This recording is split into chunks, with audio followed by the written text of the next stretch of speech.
I'm gonna be mid-sentence, and it's gonna be like, It's gonna sound like you're in an aquarium. You're just gonna teleport somewhere. Yeah. Well, welcome everybody. Usual Tuesday podcast. Yeah, I'm your host, Big Korpsx Collection. I am joined by the usual hosts of 0% and Save One of Save One Gaming. But tonight we have a special guest, a repeat guest, Lucy Dorado. What's The up, one, guys? the only, the magnificent, the powerful. How are you? Doing good, doing good. How are you? Another Tuesday. We're just getting ready to crank this bad boy out. And Yeah, let's do it. real quick, Friday we had a birthday message that went out to a couple people. A long burn. Because I can't remember. I think I texted you, right? I texted you, or did I? Yeah, I texted you in the group chat, right?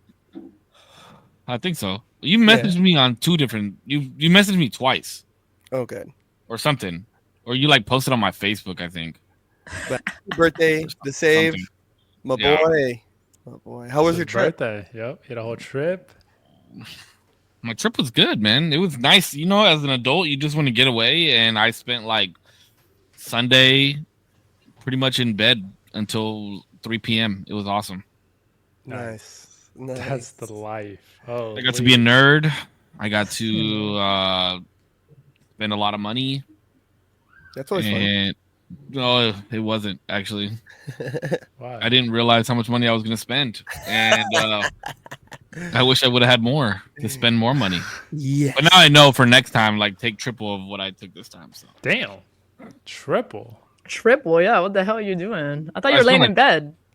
on one of the last days, the You didn't have first day enough I to spent like spend. That was I it. spent like He ran out of money, for so he was like, I all was right, in time bed, like, yeah, I can't spend any more money. Holding so his fuck last it. $3. He's like, can't. Dude.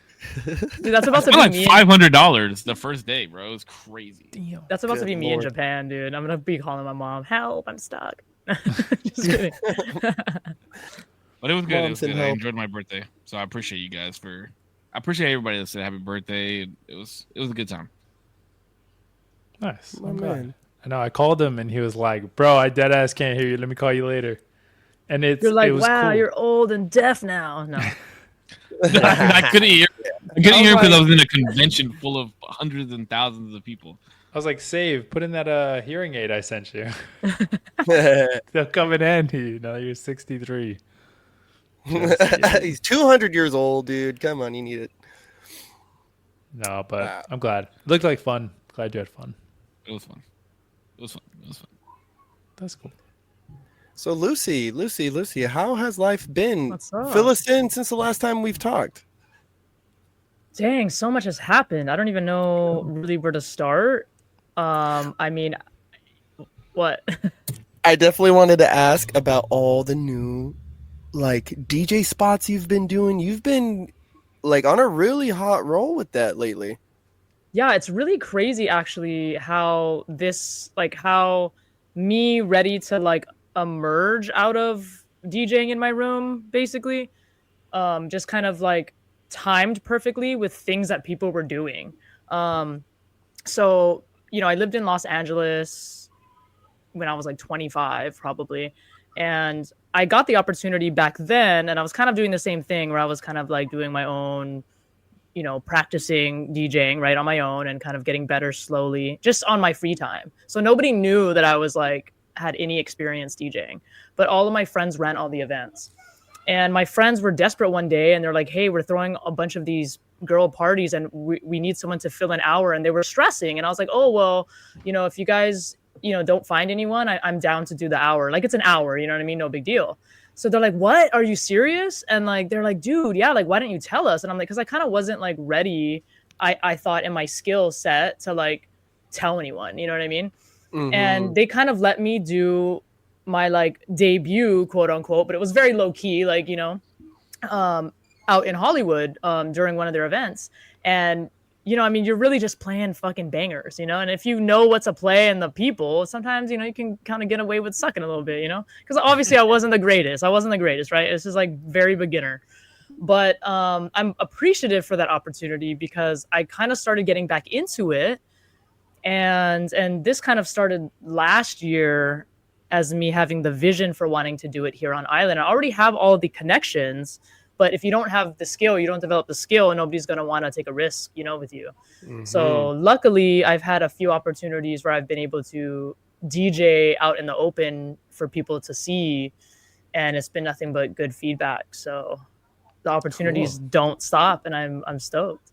That's sick. Yeah, that's so sick, man. What was that like? Can you kind of walk us through what was that first night like, right? Because I think we're all creators on some level, and we all know what it was to kick on that camera for the first time, right? But yeah. For you, True. DJing, that's different. That's live and in the flesh. Right. Yeah, it was nerve-wracking. I was but I'm the type of person where like I know when I say yes to something, like I'm gonna feel confident enough to pull it off. And I'm okay with being thrown in the fire a little bit. Like even if I, mess up in the moment, it is what it is, right? I think I'm good at like laughing at myself type deal. But I asked my friend, I said, hey, can I come over and practice on the deck that's going to be there? And she gave me, a couple hours, and I went over there and I was good. Like I felt confident. It's really just the transitions, right? Too. Like once you know, like how you're going to transition each song, like you don't need to sit there and DJ the whole thing for an hour. But I utilized that time. I felt confident. And then I will actually never forget that night because I remember it was so dark. I actually couldn't see the board or the deck. Oh, shit. And that made me more nervous than anything because I was like, wow, now I'm like dealing with this other obstacle. And quickly I asked my friends, I said, yo, grab that glow stick. And they both gave me like glow sticks, and I put the glow sticks on the deck, and and it illuminated the deck. So I was like, oh my God, I can see. And that's all I needed. I just needed that little morsel of light, and I was good. But it just teaches you kind of, just being thrown in the fire. It's the same thing with jiu-jitsu and why I like to compete. You're in the fire. You know what I mean? There's no turning around and turning back. You have to either figure it out or you lose, So yeah, it's just worked out every time. I'm very lucky. Do you, because I know nothing about DJing, do you typically create like a set list? Like if you have the idea of like, okay, I'm going to go DJ at this place. Do you have like all right, these are the songs that I'm hit, and just pray that it like everybody jams out? And then do you have like a playlist B that you want to like, all right, if this doesn't work out, this is my backup? This is a good question. And it's actually more interesting today than when I thought about DJing in the past. And this is why. Technology has advanced. So 10 years ago when I first DJed, you had a computer, right? And now the benefits of that is that you have your library on there. Now, the way that they do it, these standalone decks are amazing and great. They're like built-in computers, but you have to bring your drive. And if you don't have, everything on there that you want to have available, you're kind of limited. So pretty much for me right now, I'm DJing every Saturday at Eve nightclub. It's a new nightclub here in Honolulu in Hawaii. And I try to DJ different stuff every time. So like you feel like it's not the same. Mm-hmm. They have different rooms. So they have a hip hop room, a EDM room, and then one weekend they did like a pop room, and then they're kind of experimenting. So then they'll switch it and see like which ones are going to be hits and stuff. And soon they want me to be on the main stage. And then that equipment is a little bit different. That's again, another level of advance, but it's like CDJs. It's pretty similar. But again, I would need like a little bit of practice on there. But essentially, it's kind of like the same language, but like different genre, I guess you could say. But most DJs, I think, know what they're going to play. But like for me, sometimes I get caught up because I feel like playing something else in the moment. And I'm like, I should play this instead. So I think it's always best. Like I always say, it's better to have what you need and not need it. Mm-hmm. You know what I mean? Then it's better to have too much and not need it than to not have enough and then need it, right? And, like, so I try to do like where I have a few options. And then because I know myself and I know that I sometimes change my mind. So I'm like, okay, I'm going to have like a little folder of like bangers in case I change my mind. You know what I mean? And yeah. And but most DJs, I think, pretty much they work on their specific sets for a while, and then they know kind of what they want to introduce and what they want to play. That's cool. So I have a question that's not DJ related. Last time you were on the show, you had like a movie dropping. Mm-hmm. Yes. You were supposed to link us the movie or the trailer. You linked us like a snippet. Yeah, I think that was the trailer. Yeah. I only have the trailer out. Oh, so the movie still hasn't released. It hasn't. So it did not get chosen for the Hawaii International Film Festival. It's in a couple festivals. But yeah, I haven't released it yet, and I'm not sure how I want to do it. Like I think I want to do like a screening here in Hawaii first, and then make it available online or something like that. But I have to figure that out. Yeah, I have to figure that out. Hawaii Film Festival. Do better. I was gonna say you could even probably just like paywall it if you wanted to like get reimbursed a little bit. Yeah, that could be. See, these are avenues I need to look into. Like, okay, cool. Like, good idea. That's a great idea. Yeah, I'm always down for making money. Yeah, I got. All I know is that the Usual Tuesday podcast better get a link so we can watch it. Yeah, I've been waiting. We got to be at the premiere, bro. That's what I'm saying. That's why I was like, damn, should I just? Yeah. So what's really cool about it, though, well, I guess good and bad, is that right before they were gonna choose the films, I got a notification from YouTube saying that the music that I used, which was originally free, was now not usable. So I was like, dang it, swear word. I made a few phone calls, called a few favors. I got a really extraordinary favor from James Wade. So shout out to James Wade. And one of his buddies was able to score it, who's a producer, has produced for like T.I. and a lot of these awesome rappers and stuff. So luckily enough, I was blessed to have original music that was scored by like a platinum producer, and I'm excited about that. But I think like my vision for it now is to maybe not only do I have other movies in mind, but I recently made a really cool connection, and he's kind of gonna be like, we're gonna kind of team forces, or like, combine forces or whatever. But he's super stoked for like my vision. Like I've told him like a little bit about it, and like we want to make Morgan's Corner, the short film, into a full-length movie if we can. So like, there's more coming, for it. So that's kind of where we're at with it. That's sick. Congrats on the scoring too. That's sick. Yeah, that's awesome. Crazy. Oh my God. I was just, I was pretty panicked because I was like, dude, they could, because if they are like, oh, we can't, they're not going to pick it because like they can't even use the music, then they would. So I was worried I wasn't going to get it in fast enough. So I was glad I got it in fast enough. Unfortunately, they didn't choose it, but they did send me an email and they said, hey, we had so many submissions. So it just inspires me to like maybe work on something a little different or whatever that maybe they can't pass up. You know what I mean? So it just keeps it inspiring. So it's all good. Can you?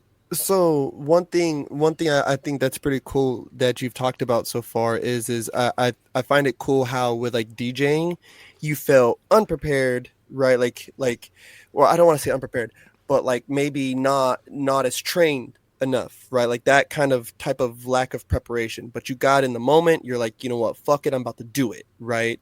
And it was successful, right? And then now with this, you put all this preparation into it, it didn't get selected, and then even to find out that YouTube was like, hey, by the way, we actually want money for that now, like, like they kind of switched up the game on you.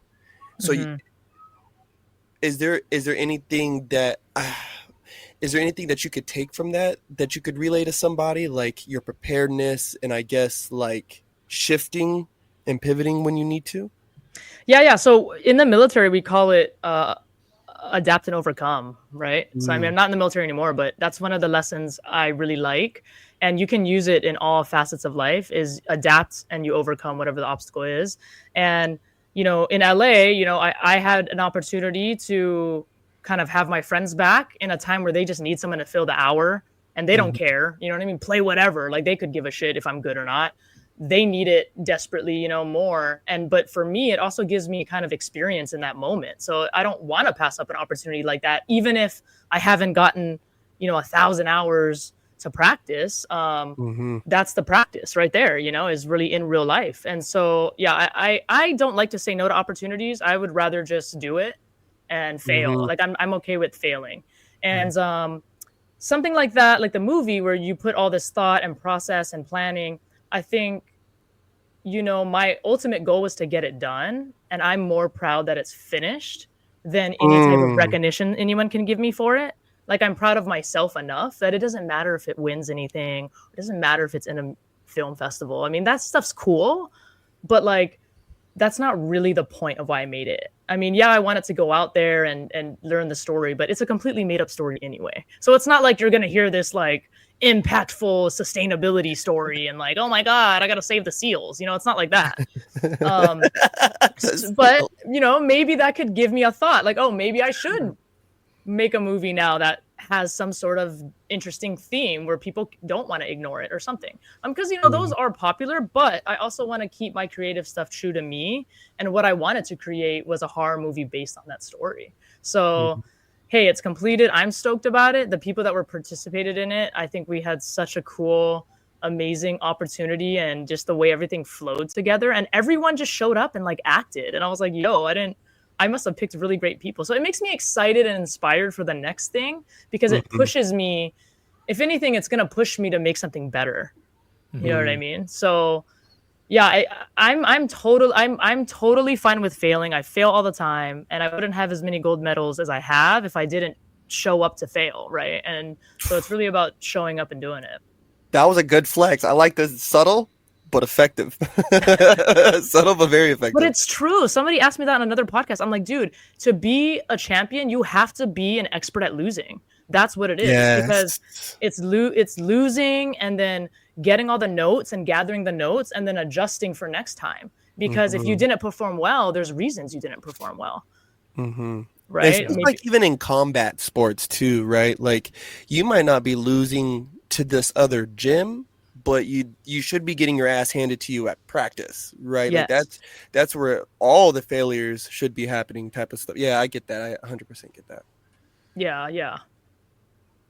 That is sick.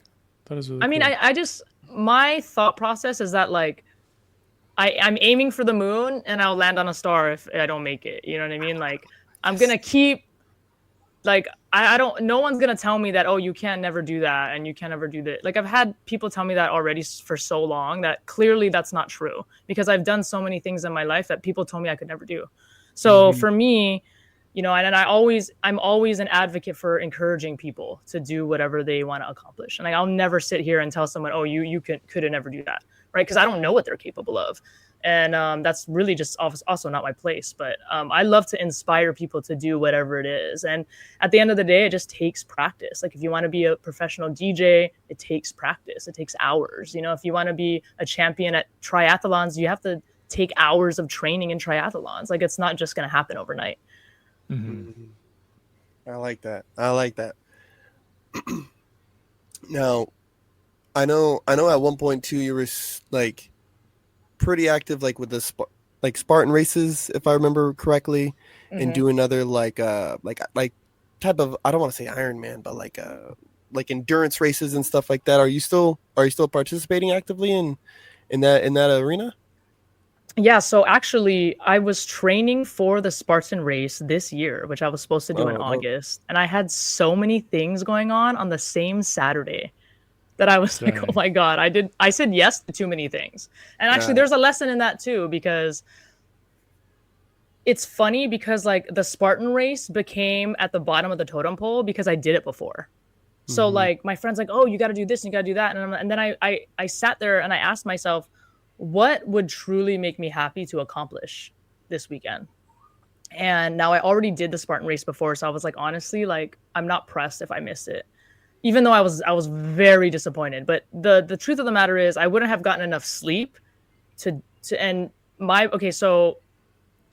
basically I had the in-house jiu-jitsu competition, which I got second place, but I got my butt kicked. And because of how my body felt, there's no way I could have humanly done that race without risking injury.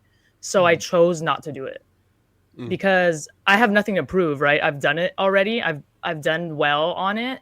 and obviously I do want to do it, but at the end of the day, I was like, do I need to prove this to myself? Not really. Like, I should just rest. You know what I mean? Like, I really beat up from the jiu-jitsu fight. The girl that I fought was a judo expert, like 5 inches taller than me and 20 pounds bigger than me, or like 30 pounds bigger than me. This girl was way bigger than me. So I was like, okay, I just have to survive to get second place. But it hurt, bro. She almost choked me out, seriously. And the first time she almost choked me out, I was tapping and the refs didn't see it. So I was like, you guys are going to get me like hurt, you know what I mean? Yeah, so my body was crazy. hurting, dude. I mean, I'm about to turn 36, you know what I mean? I'm not a spring chicken anymore, you know? Hey. I'm just saying, in comparison to a You're girl still who's in your like, prime. well, thank you. But in comparison to a girl who's literally like 19, who's like a judo expert, we're talking like the energy levels that these girls have because they're just younger than me. It's not the same. I have to drink an energy drink to be awake. You know what I mean? Like, let's be fair here. So she was very respectful. You know, at the end of the day, I made a friend and it was great. But I was like, this sucks, bro. Like, she's kicking my ass. But it just is what it is. You know, you either learn or you win. And I did not win. But I got second, so it was cool. That's cool. Congrats. That is sick. I was gonna say, so these races, they're called Spartan races. Yeah, so they're obstacle course races. They do them all over the country, different countries in U.S. You could look it up, Spartan race, and you can get one. There's one in every single major city. And that's kind of why I think I wasn't as like sad. I was like, well, I can always pick like one to do in like California next year or something. You know what I mean? So my thought process was like, I was bummed, don't get me wrong. And I had friends that like I was supposed to do it with, but you know, they know how my schedule is. And they're like, Lucy, like you're doing too much. Like, please don't come. They're like, that's too much, dude. Like you just fought this girl and like got your ass kicked. And then I had a hockey game and like all this shit. So they're like, no. So it was crazy. And I'm playing hockey right now. So I was say, damn, staying busy. Staying busy, dude. I just like to like also do something that's like fun that like is I don't have to take so seriously. Like the hockey, we just like kind of bullshit, you know? Am I back? Oh, sorry. Hello? What Can happened y'all to hear you? me? It like glitched. You were like in the Matrix. I was about to go check on my internet because I was like, what the fuck happened to y'all? Did you that's so time weird. travel right now? Yeah, no, that looked like you like glitched and then you were just back.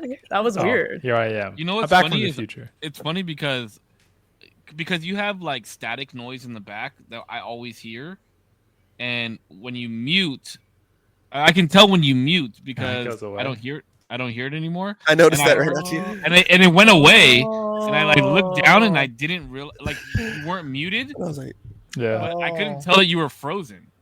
Wait, Yeah, Yeah. we couldn't tell. You just look like you were chilling. It's the glasses, that's why. there's always static. Is it better now? So we don't have to go through this right now. Yeah. I just But no, my there's audio is some type of like noise. It's not like super noticeable. It's just something you I notice. literally do this show with you every week, and I can Yeah. notice it. Either that or me and Save have tumors in our brain and we need Yeah, to get checked but out. if you mute, funny, bro. it goes away. Like it's very noticeable when you mute. Oh, I don't know what just happened to my internet, but I'm glad it didn't completely Dude. crap out. Well, no one knows. Diego's internet sucks, bro. Caught the bug that I got. Do better. Dead ass. That's funny. But sorry, I didn't mean to interrupt. If I did, it just No, like no, completely dude. cut out. Don't even worry. You know, it's You funny. came in hot, bro. Am I back? I was like, damn. It's funny where'd that you go? It's funny that I'm on an island in the middle of the Pacific Ocean, but San Diego doesn't have good fucking internet. Like, what's going on? What's It's funny going 'cause on, Callie? On my end, Lucy like froze first, and I was like, oh, maybe like she'll come back, and like we're chilling. Let me just not bring it up. Oh. And then everybody else froze, and I was like, damn, everybody's internet is fucked up today. And then everything started loading, and I was like, oh, it is me. Okay. Nice. Maybe That's I'm funny. Yeah, blame everybody but me first. And then I'm last resort. But that is cool, yeah. I think I've heard of these Spartan races. I don't know if that's what we're still on. I don't know how I couldn't miss that much. But yeah. No, we're on the Spartan races. You know, they have them for kids, where like it's a lower scale. I think it's cool. cute. I think it's a cute idea. And you know, we have a lot of diehard Spartan. We have like Spartan groups on Facebook and like all this stuff. Like people get really into it. But I think the main cool thing is that people like the accountability. They like the community, And every year, you know, I see kind of the same guys, and they're like Lucy, and it's kind of cool, you know, like we cool. have like this community, so it's really neat. It's really neat. That is really cool. Yeah, the camaraderie built from that's got to be insane because I've seen pictures of those events and it looks crazy. That is the best part. Like when you can't do an obstacle or you're helping some older lady who's doing it for the first time at 65 and you're like, what? Like it's just so many people you meet. It's just insane. It's so fun. So fun. That's crazy. I was going to say, do you typically, because it's an obstacle course, do you just go and you're like, I'm just running it raw, like not really training? Well, I never not train. Okay. So no, not necessarily. And I actually help people and I train people for obstacle course racing. So like if there's somebody that comes to me and they're like, hey, I want to do the Spartan race next year, I can actually train them for each obstacle so that when they do it, it's not you shouldn't do it. I never ever advise anyone to do a Spartan race without training on the obstacles. And you can, I mean, people do it. Obviously people are like, oh, I did a Spartan race off the couch, and that's great and that's amazing. I just don't advise that. It's just not smart.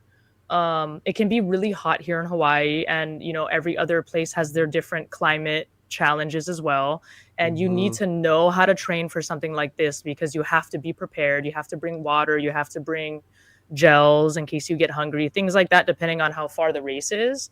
A 5K is not too bad. It's only about 3 miles, but you're still doing about 10 to 15 obstacles. So if you've never done any of the obstacles, like it's going to feel brand new, and you don't want to go up to an obstacle and it be the first time you did it. That's just not smart.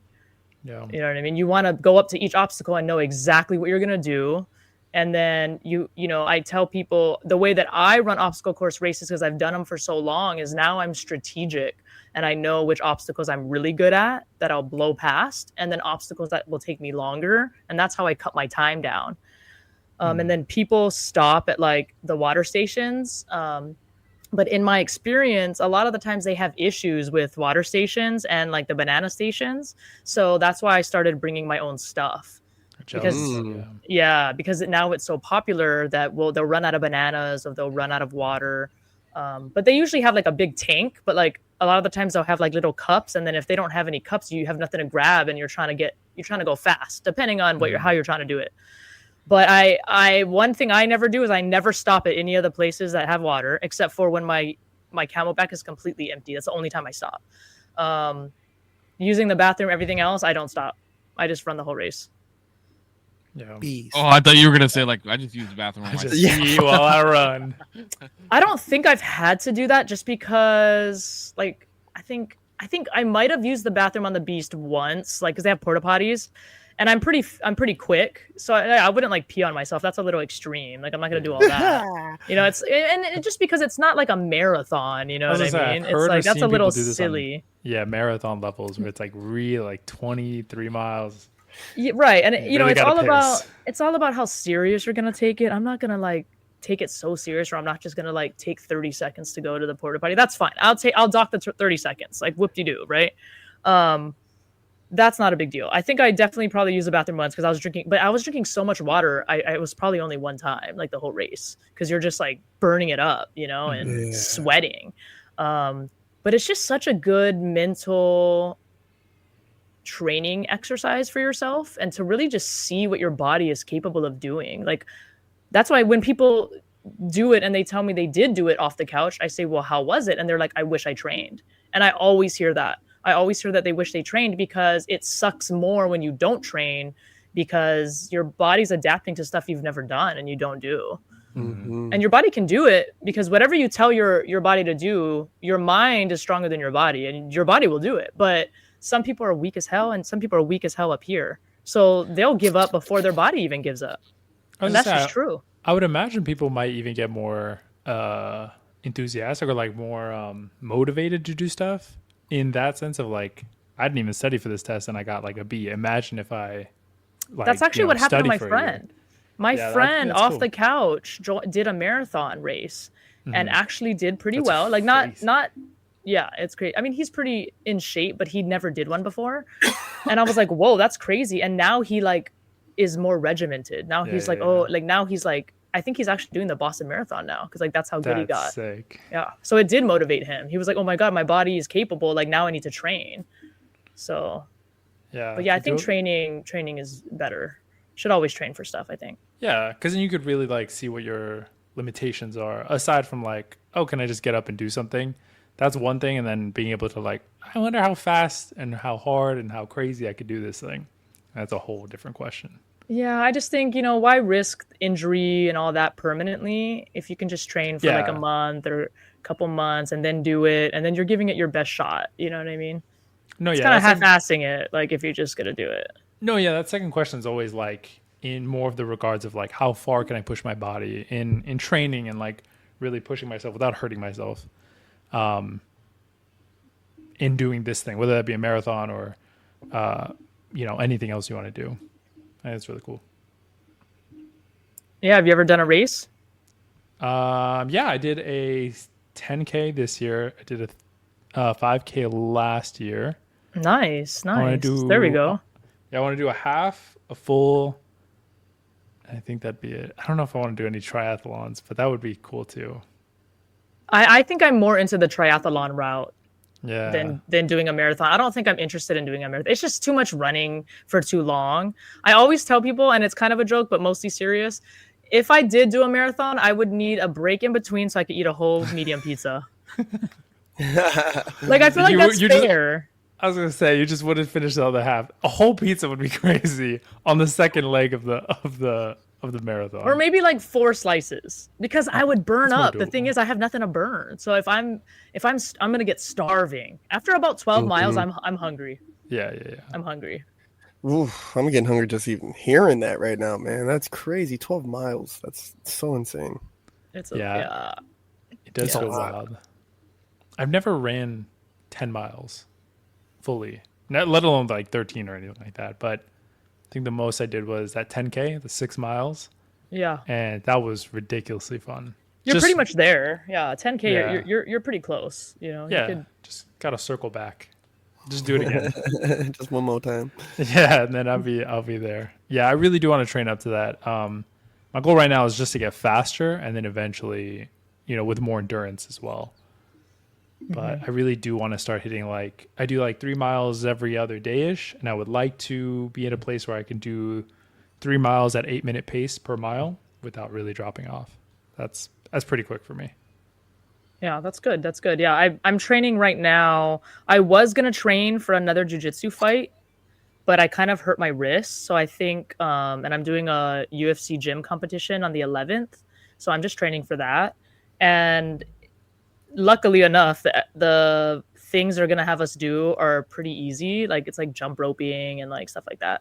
So it's just cool. about like time and reps. So I'm just training for that. So I just spend a lot of time like jump roping or like on the assault bike and just stuff like that. Like nothing too crazy. Just keeping my cardio up is really kind of what I'm doing right now. Yeah, that'd be cool. I wish there was would it be called like a biathlon? I would just like to swim and run if they could do something like that. Just biking is not interesting to me. I feel you on that. Yeah, if I it's too could many run- transitions too. Yeah, It feels like a lot, Yeah. If I could Yeah, just yeah. run and then just jump into a body of water, that would be sick. I would love that. I think that'd be cool. Yeah, that's good. One thing I wanted to make sure I ask too before we get too far away from it. It's really clear that, especially with the Spartan races and all the other training that you do, the intent you put behind your film, when it comes to DJing, like looking out into the future, where do you hope to see that go? Where or what at the end of it all, where do you hope to see, your setup or, the residency? What's that goal? Yeah, no, that's a great question. I think the goal with that is to be able to throw my own like underground type parties either here or on the mainland. Fortunately enough, I have a really good friend who DJs about twice a year, and he's so popular in the underground world that I mean, that sounds crazy, but I mean, like he's so popular in like the Bay Area that he can sell out pretty much anywhere. And so what's cool is that's kind of what my goal is too. Like I'm not trying to DJ all over the world and all these places. I'm not trying to get a residency where I DJ every Saturday, even though that's great. I kind of want to just do my own parties and then be able to like DJ twice a year and just have like the most epic 2 parties a year, if that.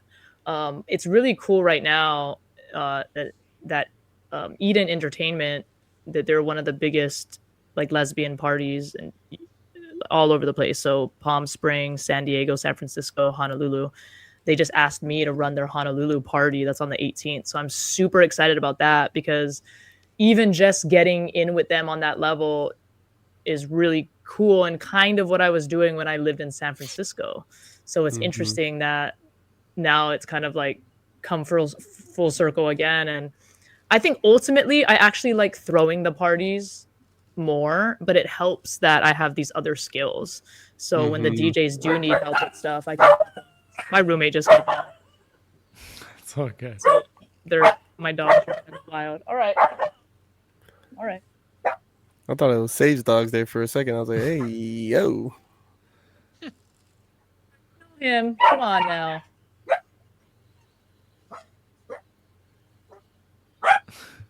They're hyped. Good Have you ever thought of like live streaming in your house while you're DJing? I have been doing that actually. I was doing that on TikTok. Oh, that's cool. Yeah, it was really cool. And then I was going live with like some of these influencers in Australia because my friend's in Australia. So like he would kind of introduce me to these influencers and I don't know who anybody is, dude. Like I'm just like a kid from Hawaii, you know? So I don't know all that world. Okay, guys, be quiet. But it was really cool to do that and to meet all these new people and you know everyone's such a good vibe, you know, whatever, like they just have a shit ton of followers, but it makes sense that they do because they're just cool people, you know. And yeah, one of the girls will battle and I'm just like working on my set, you know, and it's like kind of cool. But yeah, that's a great idea and I've been doing that a little bit here and there, you know, and I think it's just good practice to be able to practice and like just stream it.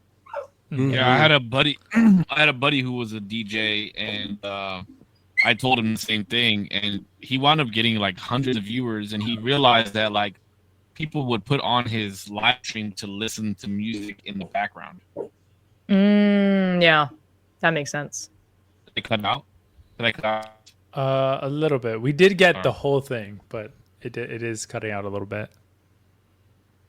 Oh, his internet's going now. He's gone. We'll see him next episode, everybody. San Diego, man. Special guest save 1. San Diego. Do better, man. No, bro, it's not. Well, actually, I'm going to tag every San Diego internet and be like, what's going on, bro? Every internet provider, bro. You guys are getting capped, bro. Yeah, bro. I'm putting y'all on blast on TikTok, boy. Our money's just going somewhere. Just not fucking the internet company. Not your service provider, I'll tell you what. He looks so pissed, too. It's so funny. They're like, actually, Am I back? Am I back? You're back. Oh, pretty you're much. back. Yeah, I think you're back. There we go. Can't say too Yeah, much. live stream. Tag us. For sure. Yeah, Yeah, I that will. actually Good is sick. idea. That would be cool. Actually, that would be tight, too, if y'all were like Korpsx like dance group would just be dancing and shit. Oh, that would be yeah. cool. Yeah, Dude, I made some dance TikToks and I'm like too scared to post them because I was like I gotta send it to Korpsx it. first. Let's see what he thinks. Nah, do do it. it. Just do it. You know he's gonna tell you to do it man. anyway, so might as well just skip that process and just Yeah. post it up. Yeah. Post it. That was pretty cool. That's That's dope. Yeah, no, especially like I don't know what it is about TikTok and you know it's just like as long as you're having fun and just really doing the fucking thing. And I can't dance worse than people that are already on there. You know what I mean? I'm saying. And like My whether it's- thing. yeah, Like I can't be anything. that bad, you know what I mean? We gotta get Damien to make a dancing TikTok. Bro, I'll break the internet with my shit, okay? Relax. Bro, that Relax. shit Should, bro. You should. No. What do we have to do? What do we have to do, Zero? Name your price. What do we have to do to get you dancing on I TikTok? need 50,000 likes on this TikTok, and then We can make that happen, bro. Clip it, and post it, Korpsx. I got you. And then I'll hit the robot. Ding, ding, ding, ding, ding, ding, ding. Hey, that looks like you got it. Yeah, I'm I wouldn't robot battle you. That's for sure. I Shoot. agree with Korpsx. TikTok is. I was when I first started posting TikToks, I was so like nervous about it. But then, like you said, as long as you're having fun, it doesn't even matter, bro. Yeah, like TikTok's like silly, like it's a place where you can It's silly. like Yeah, yeah. truly like I feel Yeah, like yeah. Instagram, especially for dancers, is so pageantry. They got every little sound bite down to a fucking science. Yeah. And nah, TikTok is like, bro, post it. The goofier and funnier it looks, the better it's about to. It's like the home for dance bloopers almost. Yeah. But it's good. It's wonderful. Yeah. I posted on there today, I think. Yeah, you did. I just like talk about something, I'm like, oh, I know my neighbor today. I don't know. I just like say shit. I like to do like little life hacks, like Mhm. I was like, like what is one? I'm trying to think of one. Like, you have a day off if you don't go to work. It's a day off. Like just stuff like that. Like random little things. People like the, just like random stuff like that. Like I like it's a life hack. I was like, did you know if you leave work, it's a half day, like stuff like that. And people were like, what? Yeah, it's my vibe. It's my vibe on TikTok. Yeah. There was one you posted talking about like, yeah, I'm in your room right now, or it's like you got into somebody's room. It's like, but you don't need to ask how I got in. You don't need to. Oh ask yeah. That was was funny. That was funny. That was really funny. Yeah, TikTok's fun. I mean, and you definitely have, enough personality for it. So I know you'll like, especially DJing on that platform. It's so crazy. It's surprising that TikTok doesn't flag more people. You know what I mean, for the music. Well, think about it. Think about how many people's mashups for songs like DJ. Oh my god, is my shit cutting out? Yeah, bit. small, a little bit. All right. Think about how many like DJs mashups get turned into actual songs because of TikTok. That's true. True. Like the Yukon and Loverance beat, like that. Like people loved it so much that they actually dropped a version of it, and like you could post like snippets of like mashups and stuff. I follow a lot of DJs on TikTok, so I get a lot of it. Yeah, That was I a think Beyonce song too. I think it's one of the best places to. Well, I think any live stream is going to be the best because copyright is usually only for videos. So as long as you're just not saving it or like posting anywhere else, live you're like it's kind of anyone's game. Right. Yeah, no, it's a good app for people that make music too, because you can get your song out there. It's also, remember, not regulated, I don't think, by the US. It's like, is it still owned by China? So that's why it's like not the same in the flagging, because we're so strict. Well, I don't know if we own it now or what. I think Israel bought it, actually, not to bring up. Damn. Okay. Well, I know that all of I think our, that's like, why it's not so like, they're flagging everyone. Like, I know in the beginning though, I felt like I got banned. I got banned on TikTok. Oh, what the hell? Yeah. I mean, they will. It is. I was weird. so sad. Their like flagging mechanisms are weird. Because I remember I got flagged for music that I had the rights to, and I was like, bro, what the fuck is going on? What? I pay for this shit. What do you mean? That's weird. That's okay. Facebook took down one of my live streams because they said I was nude. Yeah, they took down the. Really? That was on Usual Facebook's Tuesday, actually. very strict. I almost cannot mess with Facebook. It's so strict compared to all the apps. Facebook. Yeah. You don't even stream on Facebook anymore, right? Save? I do. You do? That's because that's where the majority of my following is. That makes sense. Just so nobody gets litigious, okay?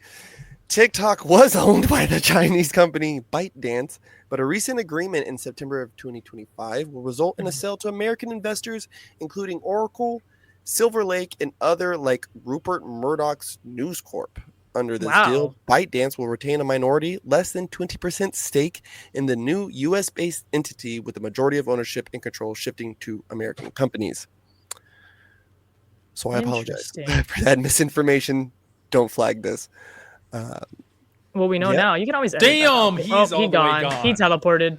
Dang. No. Well, maybe it would be better though when he pops back in. You know how it like kind of fixes Hopefully. it for a while. Sometimes it'll reset it. Yeah. And Kelly Gregg, our Usual Tuesday senior correspondent, says y'all need a Usual Tuesday dance break mashup. I think that is obtainable. Kelly Gregg, thank you. I like that. Yeah, it's like between Facebook, Twitter now you have to, or X, but Twitter you have to fucking be like a premium member to stream on there. But like TikTok's really got like a corner on the market with that one, you know, like streaming Yeah. really goes really, really hard. Well, not just that, but you have to look at like TikTok also has established influencers. Ooh, he's back. Yes. You're back, buddy. Yay. Is it good now? Okay, And it's nice. smoother. It's smoother. Yes, and then I'm gonna put you right there. And then yes, we're back, Brady Bunch! Yay, like it never happened. Yay. Save. You know, Oh, they're like yeah. pointing at each other. Who was it that got caught up thinking he was going to be in the middle? Wasn't it Usher? Yeah, that was Oh, yeah, Usher. And he's like looking all around. It's funny. To a dark screen. Just That's funny. Ooh, well, one thing too. I wanted to ask, because I feel like we haven't really like asked, but what got you into like the real creative spaces? Like I know we've maybe touched on it briefly, but like what really inspired you? Because I mean, like you're working a lot of different arenas, right? Filmmaking, music making, fitness. Like what really, posting stuff on TikTok and being active on social media is that way. Like what inspired you, and I guess what keeps you inspired these days? That's a good question. What inspires me? I mean, pretty much everything all around me all the time is like a constant inspiration. I'll see something or think of something and just put it in my notes. And then, yeah, whenever I want to create, that's kind of where I'll go back to and like look at what I was thinking of before or whatever. But I've always had like writing is kind of the start of it all. So that's kind of where I start. When I was a kid, as soon as I learned how to write, I was writing songs. And so that just came naturally to me. I was always humming like, tunes and things like that. And my grandma, there was a story that she told my mom that she ended up telling me, is one day she picked me up from school and I was humming and then it stopped and she was like, what the heck? And she turned around and I just like knocked out. And that's I like that story because that's like the epitome of like basically what happens is like there's constantly something I'm thinking about, or there's constantly a song maybe, and I'll hum it. And sometimes I have like a million voice memos of like just like tunes and like maybe like something I was humming. Oh, we lost them again. But so that there, and then when I'm in the studio, when I go to Los Angeles, I like to do some studio days with my friends, and I'll kind of go back to those voice memos and like, we'll just make a song. Let's just make this into a song, Now it's kind of cool with AI. You can kind of make a whole track idea, and so that's been helpful in songwriting. I still use like my own writing for that, but it's just makes a process a little different. But I still go back to like I'm always very pen and pad, even in the studio. Like I always have a pen and a pad, and it's just something about reading off my own handwriting and knowing, I knew what I meant there, you know what I mean? And I can edit a song. So I've always just kind of dabbled in the creative stuff, but like I never thought like, I'm not gonna make money full time really in my thought process over time, like doing those things. People do, and that's great, and people get these opportunities, like all kinds of artists and stuff. But I think I wasn't blind to the reality that like this needs to be a hobby, not something that I'm gonna do full time and I'm gonna chase the dream of like whatever that is. And to me, it's better because it doesn't suck the creative fun out of it by putting that pressure on having to like monetize it so much. So I can really just focus on the creation part, and so I just have very varied interests. So I just, like work on one thing at a time and then just little chunks at a time. And that's how I finished my book. It was just little chunks at a time. And then it was done, and same with the songs. We just did a little bit, got in the studio, did a little bit, and then over time, then it's done, so it's just really like kind of inchworming my way along. Yeah. And letting things kind of flow to you, letting the songs, and you must experience a little bit of that with the dancing, right? Like maybe like you think of a move and you're like, ooh. Like, Well, yeah, I was even thinking like it's really relatable where like for me some of the creative joy had kind of gotten sucked out of it at different points, right? Where we were competing so heavy at one point. So every piece of choreography was like competition piece. Oh my god, like is it gonna fit in the mix? Is it gonna like where's the layers? Like instead of me I just see. cranking something out and having fun with it, and Yeah.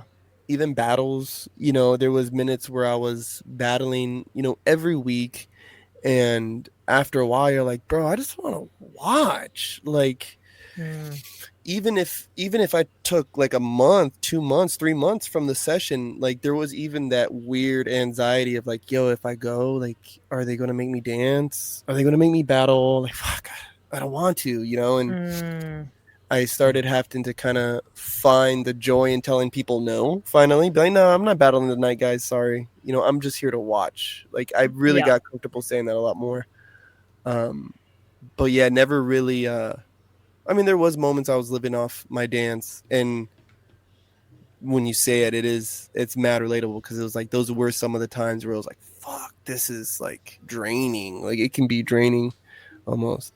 Yeah. I was going to say really quick. Safe said his internet took a dookie. Ooh. He also said to tell Lucy that I'm sorry, but I appreciate her coming on the show. I don't know if he's going to be able to come back. I guess we will see. Oh, no worries. It happens. It's San Diego's fault, not his fault. Exactly. Except for do better, San Diego. Do better. That's like the theme of the podcast. Do better, people. We got to do better. I was gonna say, I'd be super curious to see your screen on time because you have so much going on. I imagine you're just never on social media. Like, it sounds like you're just going a mile a minute all the time. Yeah, that's funny. I actually, okay, believe it or not, my screen time is actually lower than it was before because I've gotten smarter in using like AI tools to help me plan things out better. And then I do plan my day where I try to plan time in between. I basically take a lot of breaks, I guess, if that makes sense. So I take a lot of breaks and I kind of make sure like I'm good in my body first before I'm like, okay, now let me work on X, Y, and Z. And then I just do really well with to-do lists. So when I have like a to-do list of like, okay, I got to finish this thumbnail, this, and then it makes it easier. It is a lot. But because I enjoy everything that I do, it's like, it's fun for me, like it's always still gonna be like, I love, like the thumbnails are really fun to make. I love making them. Apparently I'm good at them. I'm always just trying to get better. And it's fun. The other night I got invited to these MMA fights that they hold on Schofield.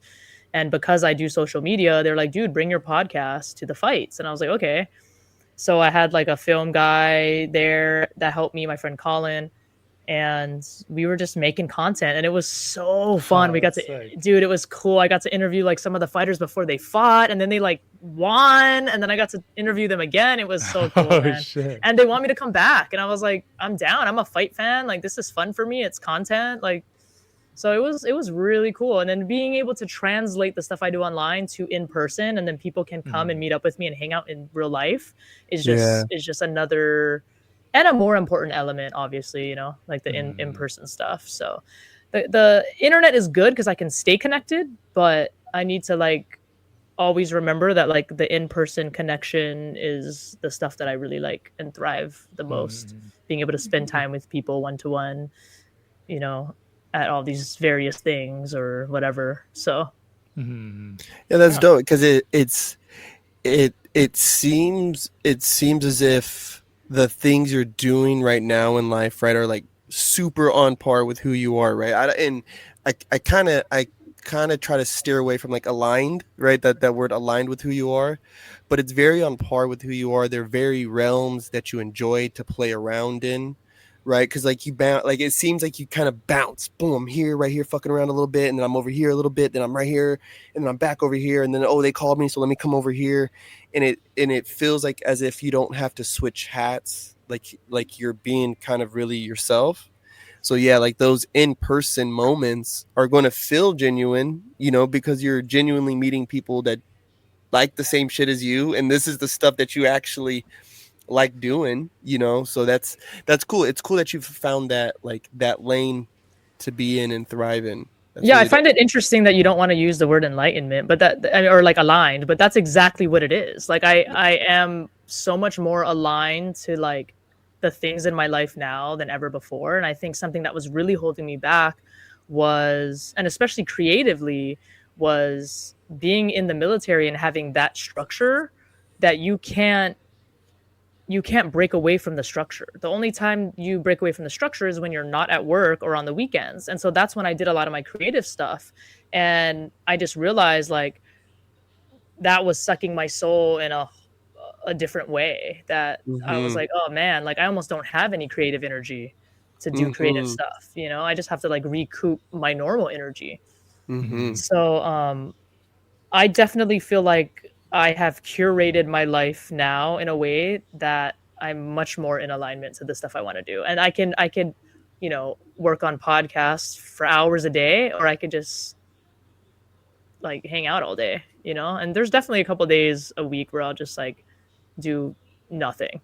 Well, I say nothing, but I watch a Netflix show and call it research, and then I'll do like a video, and then I'll do a video about it. You know what I mean? So I'm like, there you go. I made content off of something I watched. And I got to give my opinions. So I imagine that that helps a lot probably with not burning out on one particular thing, since you have so many avenues and you're like, oh, it's been a while since I did this actually.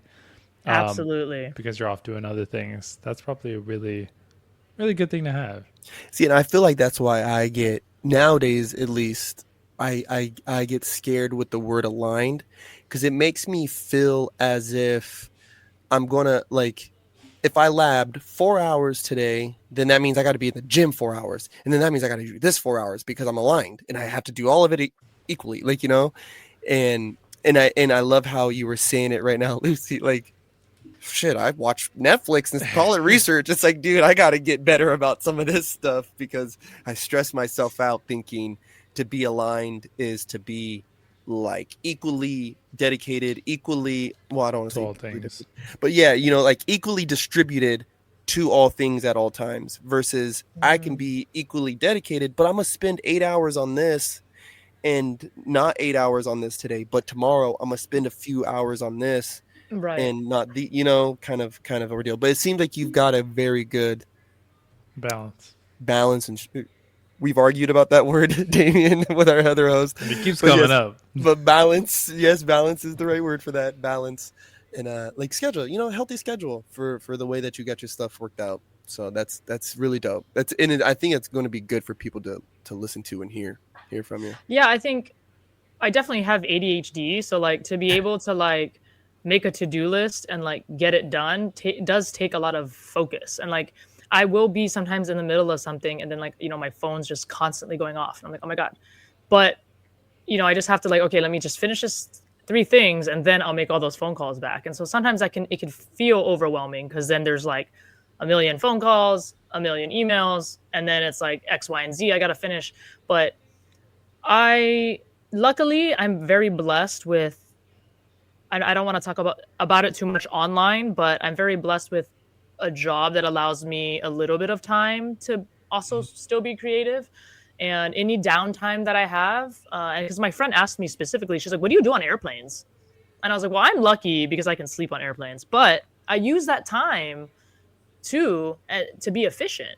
And I use that time to plan some things. Like before I went in the studio, I used that time on the airplane to plan what we were going to work on in the studio. So Mhm. then when I got off the airplane, I was just chilling. And then when we got in the studio, it was already planned out. I just referred back to my notes. And then I was like, okay, cool. We got to work on this song. We got to work on this song. And I literally sent it to my friend and she was like, oh my God, I know exactly what to write. I know exactly what to work on because you organized it so well. And I was Mhm. like, I mean, I got to, dude, or it's just chaos. And we're just like, what are we doing? Like, you got to make some sort of outline and then goal, or goal and outline to understand like where you're going. So I just break everything down into so many little steps. And so it seems like I do nothing all day, but I really did, one or two small things that built up later over time. It's like a painting, you know what I mean? I'm not gonna sit there and necessarily do the whole 8-hour painting in one go. I might Mhm. do the backdrop one day, and that's kind of how I do everything. So I'll work on my thumbnails for like an hour, and I'll do as many as I can get done, and then I'll move on to the next thing or whatever. That's So cool. Yeah, I think yeah, that's really smart. just splitting my focus, and then like you said, I don't get burnt out. Like I'm not gonna read my school textbook for 8 hours. You know what I mean? I'll read like one Mhm. chapter all the way through, and then I'm gonna go take a break because that's just not realistic. I'm not gonna retain the information sitting there and cramming it for 8 hours. So I'm Yeah, actually learning more because I'm breaking it up so much that I'm actually reading the whole textbook, but I'm just doing it in increments. And yeah. I also don't sleep very much, so uh, so that's a thing too. So just gives That me more time. Yeah. ever elusive sleep, man. I don't know where it gone. Like I don't know where it went. I don't know how it got away from me, but it's been gone. Feels You like don't I. see you don't sleep either? Oh no, no, no, no, no, no. Uh, between the fucking chasing this bag and these babies, I'm never sleeping. It fucking got me up at all hours. Uh, yeah, I think there's a lot, right? Especially when you start talking about you write down these notes, right? And that even just makes the task you're about to perform so much more relaxed. Like even when you're in it, right? It's like that, like kind of going back to like that being prepared thing, like you walk in there and it's like you already know what to do, right? And you're going to get so much done, everything that's realistically, accomplishable, you're going to knock that out and off to the next thing.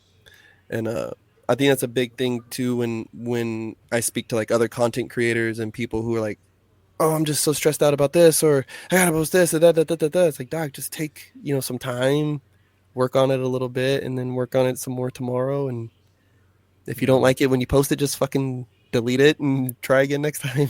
It'll be all right. I've been wanting to kind of get back into because I used to do photography a lot more often. I used to do like throw it into Lightroom or into Photoshop or whatever, and I really fell off of that. But part of me has been kind of wanting to get back into it because I do love making videos, but doing the one thing that's why I wanted to like continue and train more for like running and stuff like that because I have to have other things, and I think that's Lucy, you do that really well to have multiple things so you don't burn out on one thing. Yeah. I've been focusing on video a lot, and I just don't want to like hit that wall and be like, oh fuck all of it. Like I don't even want to do it anymore. To have these other avenues of like, oh, I'm gonna go run, or I'm gonna go, edit up this, photo that I took that I think looks sick and post it on Instagram, and maybe people fuck with it. But as long as I like it, like that's cool. Like, that's Yeah, really cool. and photography and film are so like they're almost the same to me in my mind, kind of, like it's just the still image of like something. And I like to be a little ominous sometimes with certain pictures and things like that, where but I there's it's so cool to see like other people's creative eye, like I've Hmm. seen other people's photography and the things that they post, and it's so interesting. I'm like, oh my gosh, I would have never thought to post it at that angle or whatever. So, but I was very into photography growing up too. So that was one of my favorite classes for sure that I took, Yeah. and I probably learned a lot.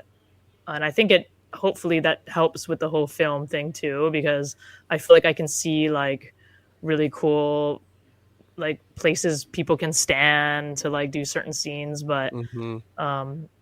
yeah, I'm excited because my friend Colin and we've been talking about more horror movies coming up.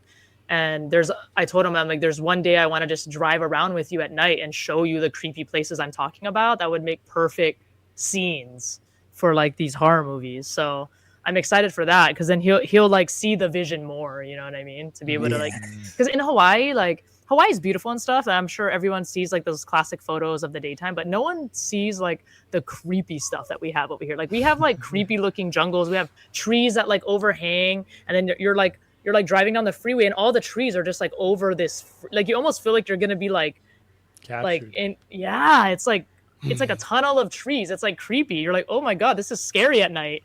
And we have a lot of stuff like that. And I'm like, dude, like why this? Someone could shoot a horror movie here. This is perfect backdrop. So there's a lot of places like that here that they're equally creepy as they are beautiful. So I want to show one of my friends, and because he's a film guy, I think he'll see what I see, you know, and be like, oh yeah, I get what you're saying. And like frame it up. That would be really cool to see. We got some cool stuff coming, so I'm excited. Yeah, I'm excited. Yeah, I'm super excited, especially with this whole new like, because I know you always had like your experiences with music and stuff, but just seeing the stuff you've been posting, and it just seems like it's been coming at you full speed, and it just makes me excited because I know you're the type of person to hit the ground running to with something, right? Just listening to everything you say and everything you do. So it's like I just know, like, you know, throwing your own parties there in Hawaii, that's happening. Like we're saying it here and now, like that's going to end up happening. So I'm excited, super excited for you. Yeah, well, I've done it before too. I actually threw a rave in the Sutro Cave in San Francisco, and I called it Rebel Fest, and it was an underground type rave, and me and a couple of people DJ'd, and it was a good time. And it's kind of, you know, that's something I did in the past that I definitely want to bring back, and then especially to Hawaii. And then with the music, I mean, I performed all over the Bay Area, and I do have a plan of going out there again possibly next year towards like the summertime, and maybe performing in a bunch of spots there, places I've performed before. I've performed in San Francisco, all over there before too, and because I still have those connections, you know, and now that these new connections are coming, I'm just taking it in stride. And so in July I was able to perform at the Viper Room in Los Angeles, and then they invited me back. They gave me a few dates for September, but that was a little too soon. So I asked them to let me know what October looked like. And October 25th, I'll be out there. And I'm excited because it's the same week of my birthday. And my producer and I, we also have the same birthday. But we've been working on music together for years. So we've performed together before too. So he's like, he'll play guitar and I'll sing. And we have a couple songs together, so it's just going to be perfect. Me and him will be able to perform again together, but now at a bigger venue. That's cool. So, yeah. So we performed in a bunch of places in the Bay Area together. So we're not like strangers to performing together. We performed at the Sweetwater Cafe in the Bay Area, and we performed at a whole bunch of different places, Hot Monk, Novato, all kinds of different places. And so I definitely have like a bunch of fans up there. So if I do like a show, there's a lot of people that are like, oh my God, Lucy's back. So it's kind of cool because it's like, those are like the in-person fans that loved my music when I was doing live stuff. Like it was before any of my stuff was on the internet, you know? So it's cool to like have the OGs that are out there. Hell yeah. Yeah. That's really cool. I did want to ask one more thing actually so like at the beginning of this, we were really heavy on DJ in particular. And something I wanted to ask that I never got to bring up was how often is it that, because DJ in particular feels like something that you really do have to practice as you go and like practice in person, because you don't, from my imagination, you don't really know like the vibe until you're there and you're like, okay, now I know kind of you're working with the crowd and it's a lot of like feedback of like, all right, they're loving this, let me give you a little bit more of this.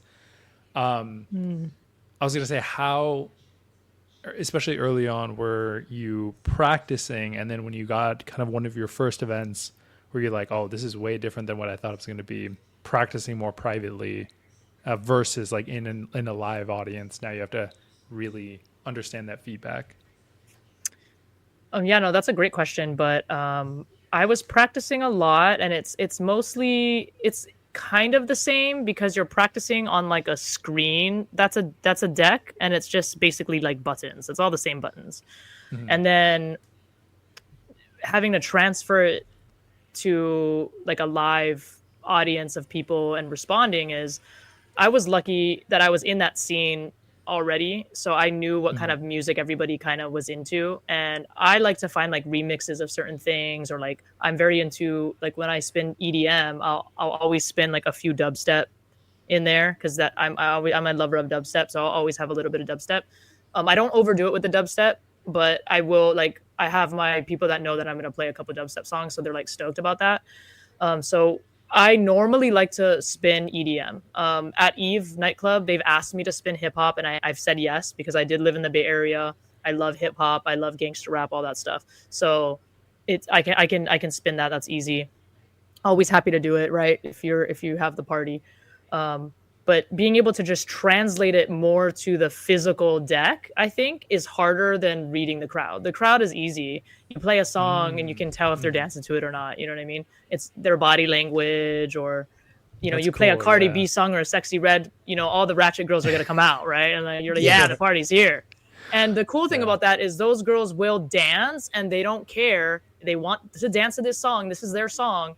And they get everybody else dancing. And so it's kind of like you pick those key players and you kind of just watch them and you kind of just see like what they're into. And I mean, I have girls that you could freaking play Christmas songs and they would still be dancing. So it's like, sometimes it doesn't matter, and that's great, right? That's what every DJ wants. But what it is nice when you see the girls that like you were right in the pocket with those songs and it was just what they wanted to hear. So with Eve, I'm learning like, you know, because I was guessing, you know, at first in the first few, you know, couple weekends, I was like, well, I mean, everyone likes Cardi B's popular, Sexy Red's popular. You know, they're either gonna dance to this ratchet shit or they're gonna like old school, you know, gangster rap. Now, I don't think the kids that are younger were ready for any of the stuff I played. They were like, what the heck is this? But they got a taste of this is real, the original hip hop stuff. Like, you guys need to hear this. So I feel good too in my influence, and I'm able to kind of like teach the younger guys, like, yo, you need to know who this artist is and what this song is, because this is before all these other guys, right? So I have a unique blend. I'm, you know, trying to educate about what I like in the music, playing some old school stuff I like, but still keeping it relevant with the new artists and, you know, the popular artists. But if I can find like a good remix of something that no one's ever heard, I'd rather play that than just the regular Cardi B song. You know what I mean? Like, she just came out with a new album. So I'm going to be playing a little bit of the new album this weekend. And, you know, if I can find any cool remixes or something like that, like, yeah, you know, so it's a lot of listening. I think it helps to be an artist and then get into DJing, which is pretty much what I did. I was always an artist. So being able to know music, know instruments, things like that, and then translating it to DJing where I'm having two different wave files or whatever, you know, songs, and I'm listening. I tell people the best way to DJ is and I'm not an expert, but just know the songs that you're playing, like know the song. Because the more you know the song, you know when the lyrics are coming, you know when the breaks are coming, The drops, you know when the drops, the dubstep stuff. And when you know that, one time, so I'll give you an example. I had a song that wouldn't load correctly in the deck I was using, but I knew the song. So like it didn't really matter. But on screen, because it's a standalone deck, you can see, it shows you the wave, like what the song is in the wave, right? So you can actually see when it's going to drop, and that would be great for somebody who doesn't know the song, right? Because they can visually see when they're going to bring the next song in. I didn't need that because I knew the song so well. So, but that could have put another DJ in a really bad spot, right? If they didn't know the song that well. So it's really just knowing what songs you're going to play too. But I enjoy it, and it's just a different challenge to me, and it's slightly different, and it's still fun, and you can like mix two songs together, and you're like, oh my god, I didn't think these two would vibe together, you know? And it's fun, man. It's just like a whole nother creative thing. Yeah, hearing mashups is really cool, and It's so fun. I thought you were gonna say that the hard part was like more reading people, but you were saying like the complete opposite. That's really funny. That's really cool. See, for me though, like I've studied body language for so long. Like I was, in being a military police officer at one point in my life, like you learn body language. And I mean, they make you go to specific classes and teach you stuff. And I've had hours of like studying videos of, interrogations and things like that. And so like, it can be good and bad because I can tell when people are lying a lot of the times. Mhm. I can tell when people are uncomfortable, which is good because I know when to like, oh, maybe I should Shift talk over to less, something. or maybe I can. And it's interesting over time. You notice the body language, and then they'll come up to you, a friend, and be like, "Yo, I want to leave the party. I don't really like it here." And you're like, "Damn, I really did read that correctly." And anybody can do it, and it can be taught.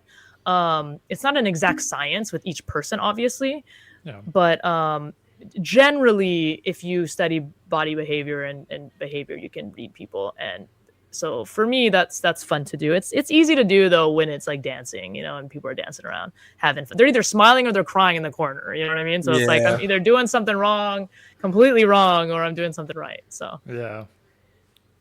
Or they just got broken up with. But yes, For sure. you might still be doing something right.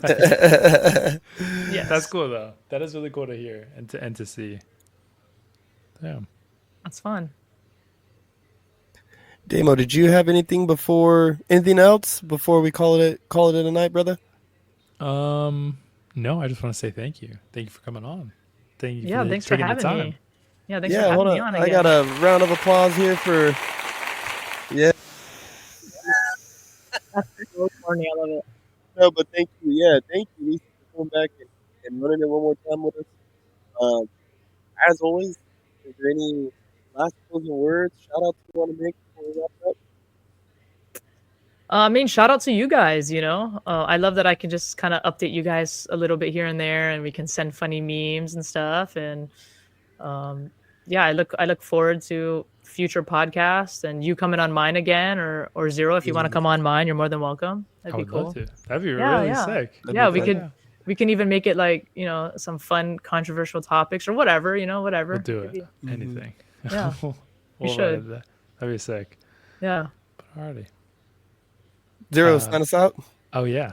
Yeah, because you got to go last. Because you got the mad words of wisdom. Listen, everybody. Thanks so much for watching. Thank you again, Lucy, for being. Oh, Lucy, you're over here. For being a part No of the worries. podcast, dropping in. Thank you. We look forward to everything that you do. Hopefully, we get the links anytime that you drop something new.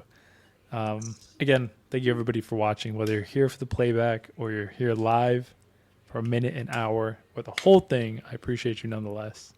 Be safe. Have fun. Peace. Yeah, Korpscollection.com. Thank you, 0%, as always. Shout out, Save One. Shout out Rest Save, in man. peace. For real. The first time we've ever closed out a usual Tuesday without it being all of us. Episode 99. What in the world?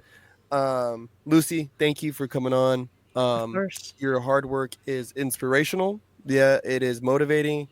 And yeah, cheers to all your success, past, present, and future. Can't wait Thank to you. see everything, for real. Yeah, I appreciate that. Thank you. As always, y'all know I always say a little scripture, and today I do something from Paul in his letter to the Corinthians. I was gonna say just before that, Lucy, is there anything that you want to like shout out or anything that you want to say? The only thing is, yeah, if you're in Los Angeles, I perform at the Viper Room October 25th, 8 p.m. Come check it out. Come meet me in person. Sick. Hey, October 25th, Viper Room. Y'all heard it. Yeah. And Paul, 1 Corinthians 3:16, it says, "Do you know that you are the temple of God and that your spirit of God dwells within you?" Yeah, so guys, you are powerful beyond measure. Go be great, whether it's today, tomorrow, or even 5 seconds ago. Yeah, hope you have a good day, week, month, year in life. Till next time, guys. Peace out. Alrighty. Thanks again, Lucy. Yes, of course.